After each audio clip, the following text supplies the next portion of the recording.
یہاں پہ بیٹی کی شادی کی تھی ہم اسلام بھائی نعتیں پڑھتے ہوئے اور الحمدللہ یہاں پہ ہمیں جہاں پہ شادی کا انتظام کیا تھا گھر پہ، تو وہاں پہ نے محفل کا انتظام کیا تھا. تو اللہ کرے کہ سب مسلمان احباب ایسے کریں.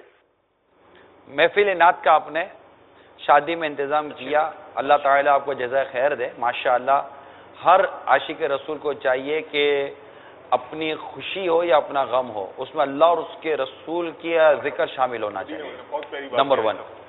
اب سیکنڈری میں یہ عرض کروں گا کہ یہ محفل نعت جو آپ نے کی اچھی بات ہے، محفل نعت ہونی چاہیے. اب محفل نعت کا انداز کیا تھا؟ کیا اس سے مرد اور عورتوں کا اختلاط تھا؟ نمبر 1. نمبر 2 یہ عرض کروں گا کیا اس میں لوگوں کو تکلیف تو نہیں دی گئی تھی؟ نمبر 3 اس میں سڑک تو بند نہیں کی گئی تھی؟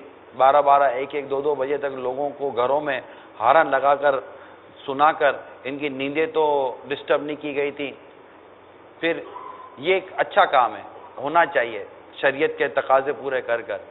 لیکن اتنا ضرور عرض کر دوں کہ ساتھ ساتھ یہ بھی ذہن ہو کہ ہم نے بقیہ تقریبات کو بھی گناہوں سے بچانا ہے. ڈھول تماشے گانے باجے چھوٹی موٹی چیزیں، پھر خاندان کی عورتیں خاندان کے مرد مل کر یہ کرتے ہوں گے. نکاح جو خالصتاً ایک دینی کام ہے، نکاح خالصتاً ایک دینی کام ہے. نکاح ایک خالصتاً نبی رحمت صلی اللہ تعالی علیہ وسلم کی پیاری سنت ہے. خوشی کا موقع ہے، اس کا بھی انکار نہیں کرتا. خوشی کا موقع ہے، ایک مطلب کہ ایک مسرت کا موقع ہے، اور ایک بیاہ جس کو کہتے ہیں، یہ ساری چیزیں ہیں. لیکن اس ایک نیکی دینی کام کو، ایک اچھے کام کو جسے سنت کہا گیا، اس کام کو اور ایک خوشی کے کام کو آخر اس قدر مطلب کہ ایک ہمارے اسلامی طریقہ کار سے ہٹ کر کیوں کیا جا رہا ہے؟